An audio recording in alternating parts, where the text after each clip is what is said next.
성경에는 하나님의 속성을 나타내는 여러 가지 문구들이 나와 있습니다. 잘 알려진 것으로는 여호와께서 준비하신다 라는 뜻의 여호와 이레가 있고요. 또 하나님의 평강이라는 여호와 살롬, 또 하나님은 나의 깃발이라는 그 뜻의 여호와 니시도 있습니다. 그런데 본문에 나타나는 여호와 삼마는 이와 같은 부류에 속하고 있습니다. 본래 이 말은 에스겔이 본 환상 중에 성전이 있었던 성읍, 바로 예루살렘을 이름한 것입니다.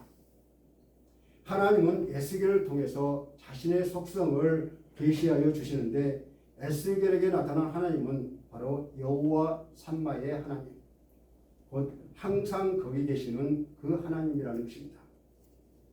하나님이 이스라엘과 함께 영원히 떠나지 않겠다는 그런 말을 하셨는데 동시에 이 말은 우리와 함께 계시는 하나님을 드러내 보이고 있습니다. 그런데 우리는 때때로 삶 속에서 하나님이 안 계신 것처럼 우리가 느껴질 때가 참 많이 있습니다.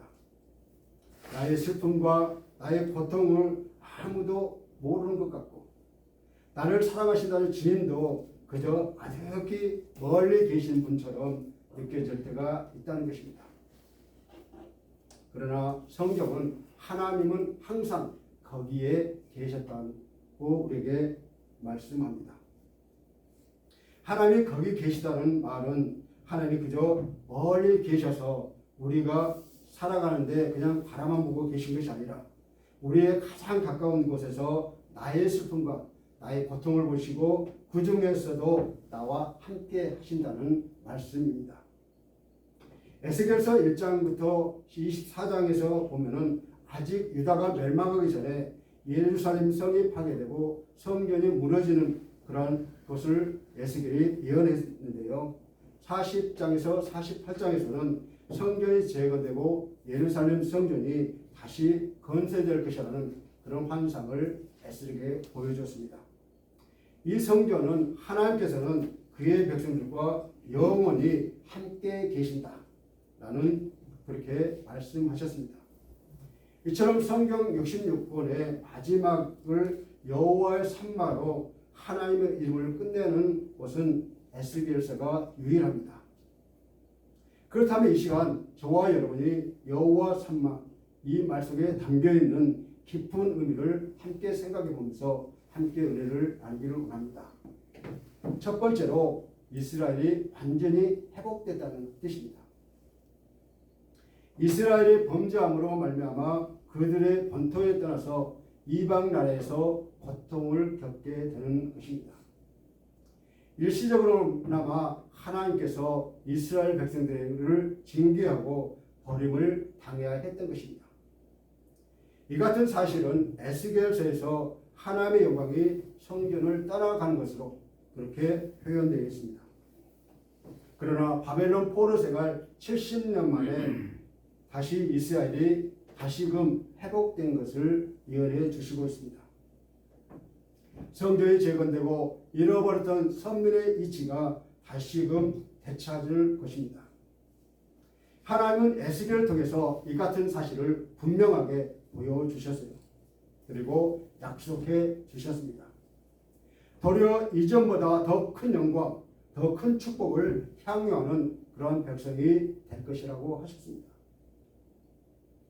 성전을 따랐던 하나님의 영광이 성전으로 다시 돌아오실 것이라는 것을 상세하게 보여준 것도 이 같은 이유 때문입니다. 성전은 하나님의 임재하심, 하나님의 영광의 상징입니다. 모세 시대에는 성전이 광야의 천막에 존재했는데 솔로몬 때에 와서는 나무와 돌로 사용하여서 하나님의 성전이 건축되었습니다. 그러나 유다의 불순종으로 이 성전이 바벨론 느부갓네살 왕에 의해서 무너져 내리고 여호와 영광이 그 전에서 떠났던 것입니다. 70년 뒤에 바사왕 고레스가 의하여 조서를 내리고 유대인들이 바벨론 포로 생활에서 돌아오는 1차 포로 귀환이 스룹바벨과 예수아를 앞장세워서 1차 포로 기한이 돌아오면서 그들을 통해서 하나님의 성전이 재건됐습니다. 그러나 이 스룹바벨 성전의 모양은 에스겔에게 보여신 에스겔 성전과는 많이 다릅니다. 에스겔이 본 환상 속에 묘사된 새 성전의 모습은 실제 성전의 모습을 그대로 보여주는 것이 아니라 상징적인 모습입니다. 장차 이스라엘 가운데 세워질 하나님의 영광을 보여주고 있는 것이죠. 본문 30절에서 34절에 보면 지파별로 세워진 성읍의 문들로 에스겔 마지막 환상은 예루살렘 성읍의 출입구로 이렇게 우리에게 보여주고 있습니다. 성문이 강조되는 것은 성문이 닫혀 있는 것이 아니라 열려 있는 공간으로서 누구에게나 개방된 소통의 장소임을 보여줍니다. 에스겔이 본 성읍은 미래에 새롭게 지어질 거룩한 성읍 예루살렘입니다. 성읍의 문의 이름은 이스라엘 12지파의 이름을 따르며 이 성읍은 요한계시록에 요한에게 보여졌던 그 예루살렘과 똑같습니다. 하나님의 계시는 성읍으로 들어가는 문은 12개로 여기에 각 지파들의 이름이 붙여진 것은 모든 지파가 하나님의 거룩한 성읍에 들어있음을 우리에게 보여주고 있습니다. 즉 회복된 이스라엘 백성이 하나님에게 나아감으로 하나가 될 것을 우리에게 가르쳐주고 있는 것이죠. 이스라엘은 징계를 받고 버리는 분으로 알았던 하나님, 그분이 회복과 은혜의 자리에 계신다는 것입니다. 이것이 곧 에스겔의 주제이며 여호와 삼마라는 말과 동일하다는 것입니다. 상황적으로, 환경적으로, 형편으로 도저히 가능성이 없고 아무것도 기대할 수 없는 상황이지만 여호와 삼마의 하나님께서 자기가 계시기 때문에 회복될 수 있다는 것입니다.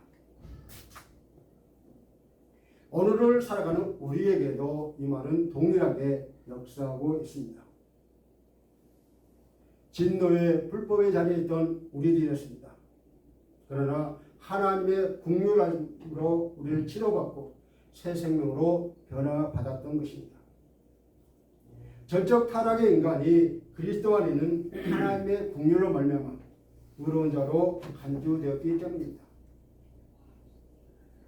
이것이 바로 하나님의 은총의 회복이 아닐 수 없습니다. 이것이 오늘 우리에게 임하는 여호와 삼마입니다. 두 번째로 이스라엘과 함께 하신다는 뜻입니다. 여호와 삼마의 두 번째 뜻은 하나님께서 회복된 이스라엘과 함께 하신다는 것입니다. 아브라함이 갈대아 우르에서 선택을 받았잖아요. 그러니까 아브라함의 선택 때부터 이스라엘과 동행한 그 하나님이십니다. 이스라엘 백성들이 애굽에서 노역을 감당하고 있을 때에도 하나님은 그들의 부르짖음을 듣고 그들의 고통을 알고 있었다고 말씀하고 계십니다. 즉 그들의 고통 중에서도 하나님께서 함께 하셨다는 것이죠. 엄밀한 의미에서 이스라엘이 바벨론 포로로 잡혀가 있는 동안에도 하나님께서는 그들을 버리신 것이 아니었습니다. 다만 사랑하는 자식을 훈육하는 애틋한 아비의 심정으로 그들의 잘못을 회개할 기회를 부여해 주신 것입니다. 그러므로 포로된 자체로 결과적으로 이스라엘에게는 은총의 기간이 되었던 것이죠. 이제 회복된 이스라엘과 새로운 언약을 맺으신 하나님께서는 영원히 그들과 동행하시겠다고 약속하고 계십니다. 새 예루살렘에는 사면에 각각 3개의 출입문이 있습니다. 누구든지 자유롭게 성전에 들어갈 수 있게 만드셨습니다. 누구든지 예루살렘에 가시는 하나님께 자유롭게 나갈 수 있게 하셨다는 것입니다. 어려움이 다가와도 다른 곳으로 가지 말고 하나님이 있는 곳으로 나아오라고 말씀하고 계십니다. 에스겔의 활동 초기에 예루살렘에 떠나시는 하나님의 영광을 목격했습니다.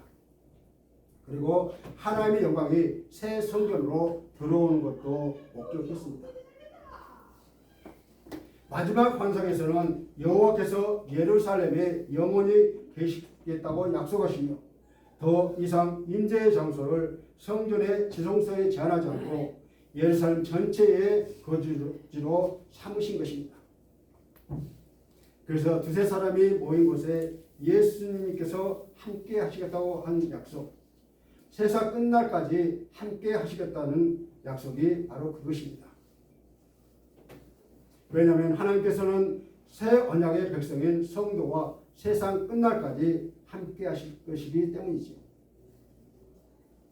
그러므로 아무리 힘들고 외로운 순간에도 하나님의 백성은 주님이 계시지 않는 것처럼 마음대로 살지 말고 하나님이 늘 함께 하신다는 사실을 의식하면서 살아야 할 것을 우리에게 권면하고 있습니다. 바벨론으로 포로로 끌려간 이스라엘 백성들 중에 다니엘의 세 친구인 사드락과 메삭과 아벳느고가 있습니다. 다니엘서 3장을 보면 바벨론의 왕인 느부갓네살 왕이 금으로 신상을 만들어 놓고 거기에 절을 하라고 합니다. 절을 하지 않으면 맹렬히 타는 풀무불에 던져 넣겠다고 협박을 합니다. 만약 다니엘의 세 친구가 마음만으로 신앙을 지키면 되지 그냥 절만 하면 괜찮겠지 하는 그러한 마음을 가졌다면, 그러한 믿음을 가졌다면 이들은 쉽게 그 위기를 모면했을 것입니다. 그러나 이들은 여호와 삼마이신 하나님이 자신과 함께하는 것을 믿는 진짜 하나님의 사람들이었습니다. 그렇기 때문에 이들에게 중요한 것은 사람들의 눈이 아니라 하나님의 눈이었습니다. 그래서 그냥 금신상 앞에 절을 할 수가 없었던 것이죠. 그들의 신앙을 지킨 대가로 평소보다 7배나 더 높은 그런 풀무불에 던져져야만 했습니다. 이 법은 누구도 바꿀 수 없는 법이 됐던 것이죠. 그 풀무불이 얼마나 뜨거웠던지 그 세 사람을 풀무불에 던지던 그 사람들이 불에 타 죽었습니다. 그 불이 얼마나 뜨거웠는지요. 그런데 그때 하나님이 느부갓네살 왕의 눈을 열어 보여주셨습니다. 풀무불 아래 분명히 사드락과 메삭과의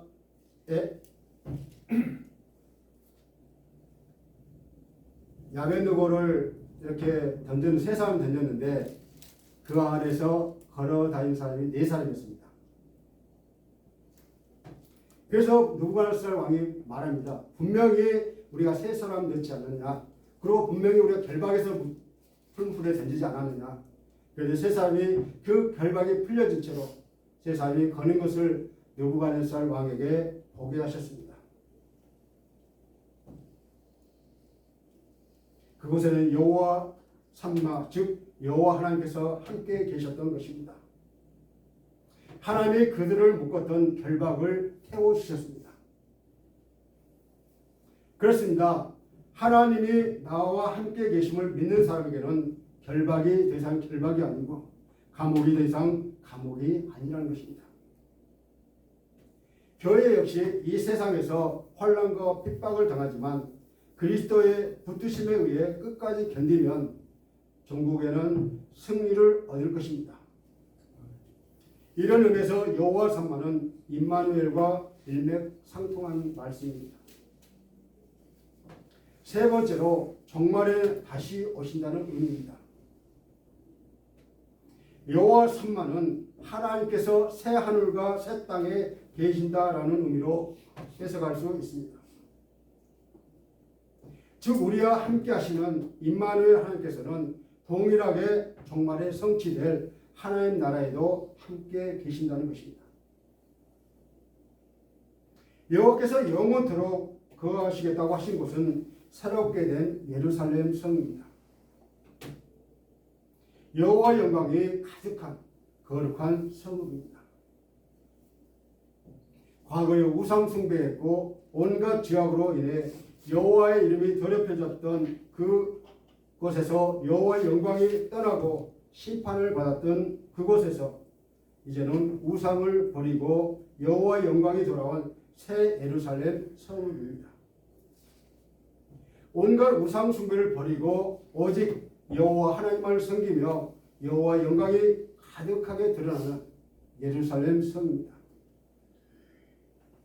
하나님은 에스겔 선지자를 통해서 새롭게 된 거룩한 성 예루살렘, 하나님의 영광이 가득한 성읍을 보이시면서 거기에 계시겠다고 약속하고 계십니다.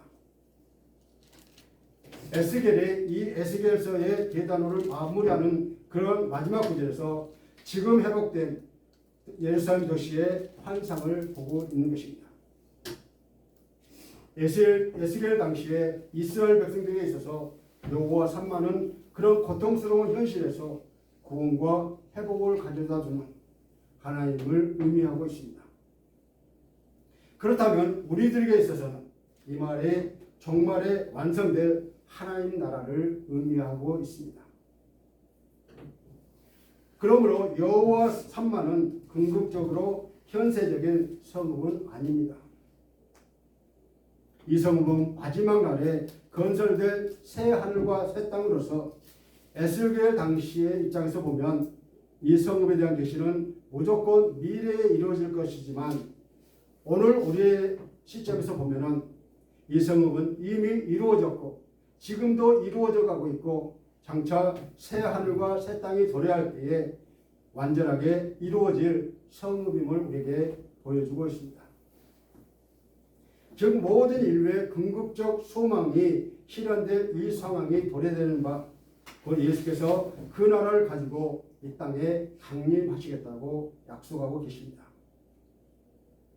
그때 하나님의 사랑과 함께 거하시고 인류는 영원히 하나님의 소유가 될 것입니다. 그리고 하나님이 직접적인 통치가 있을 것입니다. 그때는 만유가 주님 앞에 굴복하게 되는 것입니다. 에스겔은 이스라엘의 회복 사건을 통해서 이같이 인류의 최후의 상황을 미리 내다보고 예언했던 것입니다. 오늘날 우리에게 있어서도 이것을 확신함은 매우 중요한 의미를 가지고 있습니다. 왜냐하면 현실의 고통스러운 사건들로 인해서 성도의 시대는 종종 이 땅의 것만 우리가 바라볼 수 있고 머무를 수 있기 때문입니다. 그러나 우리의 믿음은 보이는 것에 국한되면 안 되고 정말로 하나님이 우리가 함께한다는 것을 분명히 고대하고 우리가 살아가야 될 줄로 믿습니다. 이미 구약에서 아브라함이 갈대아 우르를 떠나 하나님이 지시한 땅으로 행할 때에 하나님의 도성인 천국을 바라보았다고 히브리서 11장 10절에서 우리에게 보여주고 있습니다. 바울 역시 육신의 장막을 벗고 영광스러운 육체의 부활의 왕국을 소망하노라라고 고린도후서 5장에서 말하고 있습니다. 메시아 왕국을 대망하는 그러한 신앙이 없다면 기독교 신앙은 이미 절반은 실패한 것입니다. 사랑하는 성도 여러분, 오늘은 여호와 삼마, 여호와께서 거기 계시다. 거기에 계시는 여호와에 대해서 살펴보았습니다. 에스겔서에서 가장 많이 반복되는 문구가 있습니다. 내가 여호와인 줄을 너희가 알게 하리라 라는 말이 무려 80에 가량 에스겔서에 기록되어 있습니다. 여호와 삼마는 하나님이 계속 일하셔서 여호와됨을 알리시겠다는 것입니다.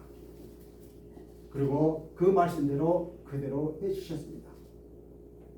그러므로 우리는 개인적으로나 교회적으로 여호와께서 계실 만한 그러한 거룩한 성읍 예루살렘이 되어야 한다는 것이죠. 여호와 삼마, 어제나 오늘이나 동일하신 그런 하나님이십니다. 항상 은혜와 사랑의 자리에 계셔서 성도를 인도하시고 보호하신다는 분입니다.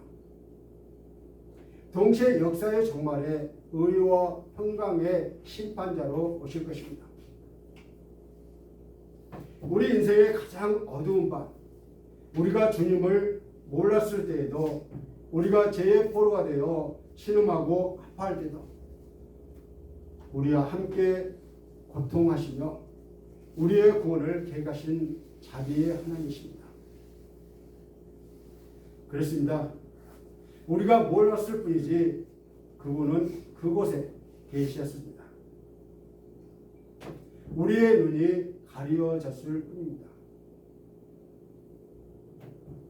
이제 여러분 눈을 뜨십시오. 그리고 성령의 도우심을 구하십시오.